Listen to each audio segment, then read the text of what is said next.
গাড়ি বানানোর জন্য আসছেন, বাসা অনেক দূরে। আমার ওখানে না যাওয়ার কারণে মহাদেবপুরে আমাকে ডাকা হয়েছে।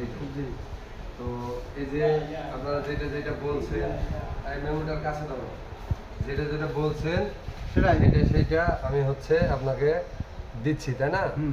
তো এই যে মেমো, আর অবশ্যই অবশ্যই ভাই দোয়া করবেন যেন আপনাদের সাথে আমার কথায় কখনো দুই না হয়। আর আমি সর্বোপরি চেষ্টা করি যাতে আপনাদের সঙ্গে বা আপনাদের মতো যারা আমার কাছে গাড়ি বানাতে আসবে তাদের কারোর সঙ্গে যেন কথাতে কখনো দুই না হয়। তো ভাই একটা জিনিস কি, যে মানুষ অনেকে অনেক কথা বলে যে এই সেই, আমি আমার জীবনে ভাই প্রথম যে একটা গাড়ি বানাই, গাড়ি বানাতে যাওয়ার পরে অনেক কাহিনী। 40 দিনে গাড়ি দিবে, 4-5টা মিস্ত্রি আছে, 20 দিনে দেবে ভাই কারেন্টের কাজ, 2-1 দিন আমার কাছে দিচ্ছেন 19-20 হতে পারে ভাই, ঠিক আছে না? এটা নিয়ে ভাই মন ধরাধরি করা যাবে না, 1 নম্বর। 2 নম্বর হচ্ছে যে ভাই এই যে গাড়িগুলা আমি কিন্তু আজকে